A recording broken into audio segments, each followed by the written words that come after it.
socialized into a different value system even before they get to the age of 27 or beyond the age of 27, if they see that there's a value in it for them, if there's something in it for them. So in a tribal society, there's something, there's an element, I wanted my brother and my cousins, and we all talk of our male relatives as brothers and uncles, to be the most aggressive and domineering, because that protects us. I describe also these perspectives in the book, that is a different context. But then what happens when these encounters, such as large numbers of men immigrating from aggressive tribal religious societies and coming into a society where most men have somehow found ways of channeling their aggression into something else. These encounters are happening, and it's affecting women, it's affecting children, it's affecting social cohesion, it's affecting how we think of ourselves as a liberal society, but it's also affecting how the young men who are arriving think of themselves as not belonging anywhere. And so right now the situation is lose-lose, because we don't want to have these conversations. There is a possibility, if you ask me about my optimism, there is a possibility at a win-win if we have the conversations, if we put everything on the table. Do you know much about the immigration situation in Canada? A little bit, yes. And I know that Canada in some ways looks more like Europe than North America. Because they took in large numbers of immigrant men, and some of these situations that I described, some of these anecdotes, I think I could see a lot of them happening in Canada. Yeah, well, it's not been obvious to me that in cities like Montreal and Toronto, that we've seen a palpable increase in the kind of street activity that has produced a decrement in women's feeling of safety. I haven't, that's not something I've been personally aware of. I don't know if that means that Canada might be doing something right. It isn't obvious to me that our cities, Montreal and Toronto in particular, which have the biggest immigrant communities, especially Toronto, hasn't fallen prey to segregation and the development of communities that are distinctively separate from the other communities in the city. I mean, there are obviously ethnic enclaves in Toronto, but I've never had the sense that we have the same problem here, for example, as has manifested itself in France. And Canada does have an official policy of multiculturalism, and I don't think that we're walking down the more intense assimilation route that you were describing. I mean, I'm obviously very pleased to see that. It's certainly not been part of the kind of problems that you're describing haven't really become part of the Canadian national conversation. I mean, it's a strange time now, of course, with everyone locked down with COVID, but it's possible. I don't know why things have perhaps turned out better here, but they seem to have.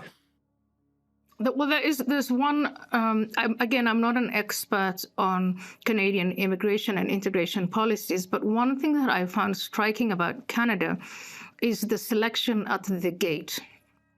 So Canada has its own resettlement policies. It has a very aggressive, I would say, compared to some other countries, trying to get in skilled labor. For instance, you have to speak English, you have to meet a lot of criteria before you can get into Canada.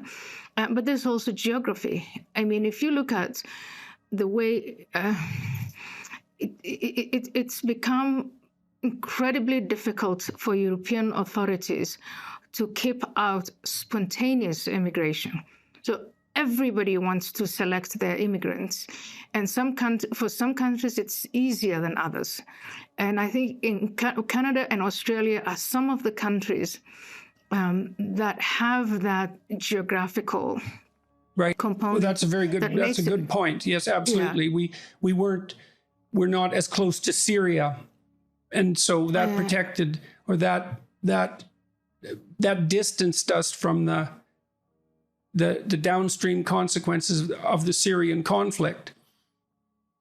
And not just the Syrian conflict, the economic travails of the continent of Africa.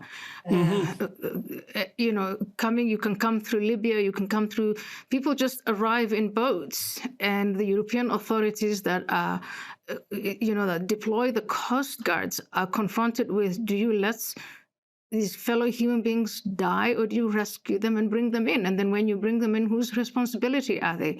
And the conversation doesn't seem to go beyond that. And I don't think you've seen something like that in Canada.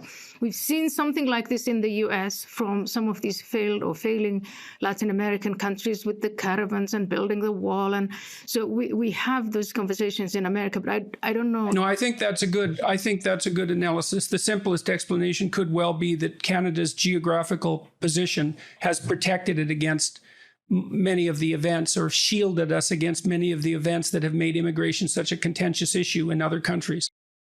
Yeah, because you can select beforehand. And also I think Canada deports. Canada requires, as far as I know, that if you want to go and work and live there, that you have someone to sponsor you. They have all of these requirements that they can actually enforce. Having said that, you've had a number of honor killings in Canada. You've had a number of terrorist attacks in Canada.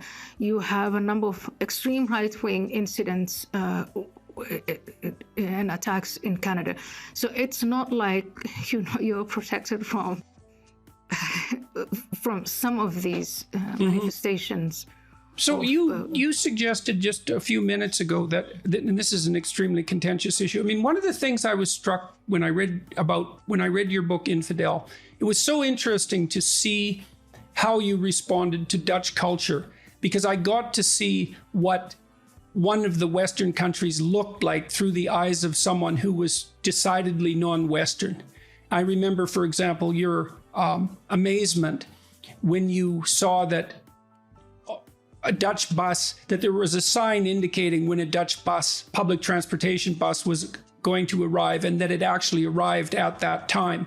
And I thought that was an extremely powerful part of the book, because it is a kind of miracle that sort of thing can occur. It requires an incredible amount of social organization. And Holland is a great example of a country that couldn't even exist without that large-scale, tightly knit, almost machine-like organization, given that a huge proportion of their country would actually be underwater if it failed. Right. And you made a case in Infidel, and you're making a case now that in order for the West to develop an effective integration policy that would enable an effective